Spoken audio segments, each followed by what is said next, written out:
नमस्कार. न्यूज डंकामध्ये मी महेश विचारे आपल्या सगळ्यांचं मनपूर्वक स्वागत करतो.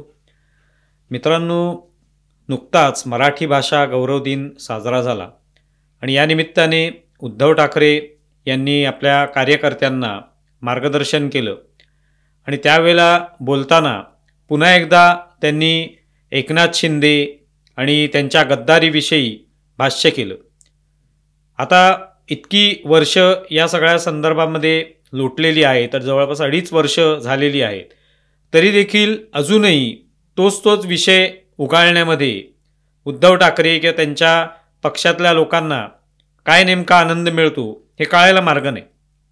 म्हणजे आता ठीक आहे, विधानसभा निवडणुकीच्या आधी जो काय प्रचार झाला, लोकसभा निवडणुकीच्या आधी झाला, त्यामध्ये सगळे हे आरोप झाले, आरोप प्रत्यारोप होत होते एकमेकावर, तोपर्यंत ठीक होतं. आणि त्याच्यात लोकसभेचा निकाल लागला, जो काही अपेक्षित निकाल होता तो त्यांना मिळाला असेल, महाविकास आघाडीला असेल किंवा महायुतीतल्या ज्या पक्ष आहेत त्यांना जो काही निकाल मिळाला तो त्यांनी कदाचित अपेक्षित केला नसेल. विधानसभा निवडणूक आली, त्याच्यामध्ये जो काही निकाल लागला तो आपण पाहिलेला आहे.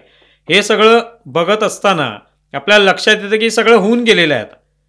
आता पालिकेची निवडणूक कधी लागेल हे माहिती नाही, पण तरी देखील अजूनही उद्धव ठाकरे यांच्या मनामध्ये तो विषय जो आहे किंवा हा सगळा मुद्दा अजूनही सलताना दिसून येतो. खरं तर त्याला काही आता अर्थ उरलेला नाही. रोजच्या रोज आपण पाहते उद्धव ठाकरेंच्या पक्षातले एक नेते, कार्यकर्ते, अगदी कुठल्या कुठल्या गावातले सरपंच, पदाधिकारी वेगवेगळे, हे सगळे एकनाथ शिंदे यांच्यासोबत जायला लागलेले आहेत. त्यामुळे ते थांबवणं अत्यंत आवश्यक आहे आणि त्यासाठी मध्यंतरी त्यांनी काय बैठक घेतली आणि काय पद्धतीची पावलं उचलायची या संदर्भात विचारमंथन केलं. पण ते खरं तर पुढे आवश्यक आहे, त्याच्यावरच भर देणं आणि त्यातून मग आपला पक्ष कसा सावरेल आणि आपला पक्ष एकनाथ शिंदेंपेक्षा कसा सरस आहे हे आपण दाखवू शकू, या दृष्टीने प्रयत्न व्हायला पाहिजे. पण ते न होता एकनाथ शिंदे कसे गद्दार आहेत अजूनही याच्यावरच भर दिला जातो. त्यामुळे लोकांना कंटाळा यायला लागलेला आहे की नेमकं याच्यातून साध्य काय करायचे. मध्यंतरी जेव्हा हा प्रश्न उपस्थित केला उद्धव ठाकरेंसमोर की तुमच्या पक्षातले अनेक लोक निघून चाललेले आहेत किंवा रोजच्या रोज बातम्या येत आहेत की उद्धव ठाकरेंच्या पक्षाला धक्का बसला, उद्धव ठाकरेंच्या पक्षाला धक्का बसला, हादरा बसला, त्यावरून उद्धव ठाकरे म्हणाले की मी आता एक धक्का पुरुष बनलेलो आहे. आता यालाही काही अर्थ नव्हता, पण तरी देखील हे सगळं होते. आता गेले काही वर्ष सातत्याने त्यांच्या पक्षातले लोक एकनाथ शिंदेंसोबत जात आहेत, अनेक नेते जात आहेत. एकनाथ शिंदेंच्या पक्षातले कोणी उद्धव ठाकरेंकडे येत आहेत असं दिसत नाही. मध्यंतरी उलट काँग्रेसमधलेच नेते उद्धव ठाकरेंसोबत आले. त्यामुळे परिस्थिती जी बदललेली आहे ती त्यांनी ओळखली पाहिजे. अशा परिस्थितीत त्यांनी विधान काय केलं, या मराठी भाषा गौरव दिनाच्या निमित्ताने पुन्हा एकदा एकनाथ शिंदेंना लक्ष करताना ते म्हणाले की प्रयागराजमध्ये जे काय गंगास्नान एकनाथ शिंदेंनी केलं त्याच्यामुळे किंवा ते डुबकी मारल्यामुळे जी काय पापं केलेली आहेत तुम्ही ती काय धुतली जाणार नाहीत. हा जो गद्दारीचा शिक्का आहे तो काय पुसला जाणार नाही. आता हे विधान सुद्धा त्याला तशा अर्थाने निरर्थक आहे. मुळातच विधानसभा निवडणुकीमध्ये जे काही झालं, जो निकाल लागलेला आहे, महायुतीला भरभरून लोकांनी मतं दिलेली आहेत, त्याच्या आपण पाहिलं की एकनाथ शिंदेंच्या पक्षाला 57 आमदार लोकांनी निवडून दिलेले आहेत. उद्धव ठाकरेंच्या तुलनेमध्ये जो आकडा त्यांना मागच्या 2019च्या निवडणुकीत मिळाला होता तेवढे आमदार जे आहेत ते एकनाथ शिंदेंना मिळालेले आहेत. जेव्हा उद्धव ठाकरेंकडून हा पक्ष घेऊन पूर्णपणे एकनाथ शिंदे आमदारांचं बाजूला झाले, चिन्ह त्यांच्याकडे होतं, पक्षाचं नाव त्यांच्याकडे होतं, निवडणूक आयोगाने ते चिन्ह आणि नाव एकनाथ शिंदेंनाच सोपवलं, विधानसभा अध्यक्षांनी त्यावर शिक्कामोर्तब केलं. त्यानंतर उद्धव ठाकरे काय म्हणत होते की मी जनतेच्या न्यायालयात जाणार आहे. मग जनतेच्या न्यायालयामध्ये विधानसभा निवडणुकीत गेले सगळेच आणि त्याच्यात जनतेने कोणाच्या नावावर शिक्कामोर्तब केलेलं आहे, ते एकनाथ शिंदेंच्या. त्यांच्या धनुष्यबाणावर सगळ्यांनी शिक्का मारला, त्यांच्या उमेदवारांच्या नावावर शिक्का मारला आणि त्यातून एकनाथ शिंदे यांची शिवसेना खरी आहे असं आपण म्हणू शकतो.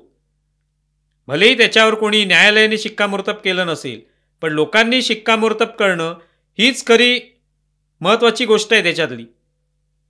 कारण शेवटी निवडणुकीला सामोरं गेल्यावर लोक कोणाला निवडून देतात याच्यावर ठरतं की तो पक्ष कोणता मोठा आहे, कोणत्या पक्षाला जनता महत्त्व देते हे लक्षात येतं. त्यामुळे आज भलेही उद्धव ठाकरे म्हणत असले की गद्दारीचा शिक्का पुसला जाणार नाही, ते टीका करण्यापुरतं किंवा टाळ्या मिळवण्यापुरतं, शिट्या मिळवण्यापुरतं हे ठीक आहे. पण जनतेने तर जो काही गद्दारीचा शिक्का कोणाकडून लावला गेला, उद्धव ठाकरेंकडून लावण्यात आला, जी चिखलफेक झाली, ते सगळं जनतेने पुसून टाकलं. त्यासाठी गंगेत स्नान करण्याची आवश्यकता नाही. गंगा स्नान हा एक वेगळा श्रद्धेचा भाग आहे. पण हा शिक्का जो आहे तो जनतेनेच विधानसभा निवडणुकीत पुसून टाकलेला आहे. आणि एक प्रकारे शिक्कामोर्तब केलंय की एकनाथ शिंदे यांची शिवसेना जी आहे ती महत्त्वाची आहे, ती प्रमुख आता पक्ष आहे तो. आता त्याच्यापेक्षा आपण सरस कसं ठरायचं याचा विचार उद्धव ठाकरेंनी करणं आवश्यक आहे.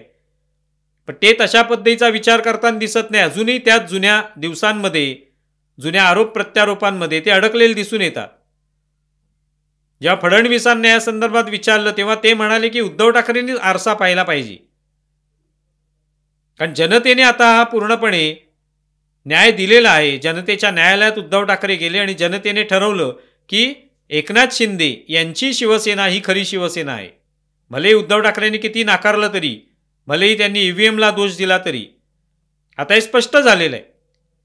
त्यामुळे या सगळ्या पुन्हा पुन्हा आरोप प्रत्यारोपांमध्ये अडकण्यापेक्षा आपला पक्ष आता कसा वाढीस लागेल, कशा पद्धतीने एकनाथ शिंदेपेक्षा आपला पक्ष सरस आहे दाखवता येईल, आपले जे काही खासदार आहेत, जे काही आमदार आहेत त्यांच्यासह आगामी पालिकेच्या निवडणुकीत कसं यश मिळवता येईल याचा विचार व्हायला पाहिजे.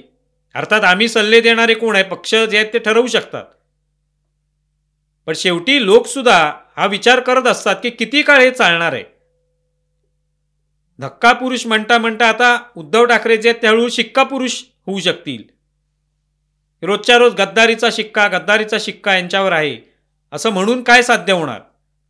एकनाथ शिंदे मुख्यमंत्री पण झाले, आता उपमुख्यमंत्री आहेत, त्यांचे अनेक आमदार मंत्री आहेत, त्यांच्याकडे सत्ता आहे, सगळं त्यांना मिळालं, लोकांनी ते दिलेलं आहे. त्यामुळे या सगळ्या वाद प्रतिवादामध्ये किंवा या सगळ्या आरोप प्रत्यारोपांमध्ये आता न पडता पुढे जाणं आवश्यक आहे. ते आवश्यक असताना उद्धव ठाकरे मात्र अजूनही कोणतेही मंच असो, मग मराठी भाषा गौरव दिन असो का कार्यकर्त्यांचा मेळावा असो की आणखी काय एखादी सभा असो, प्रत्येक ठिकाणी उद्धव ठाकरे हाच गद्दारीचा मुद्दा उपस्थित करतात आणि त्यातून साध्य काहीच होत नाही. तुम्हाला या संदर्भात काय वाटतंय जरूर कळवा. आमचा हा व्हिडिओ जास्तीत जास्त लाईक करा, शेअर करा आणि आमचे यूट्यूब चॅनल सबस्क्राईब करा. धन्यवाद.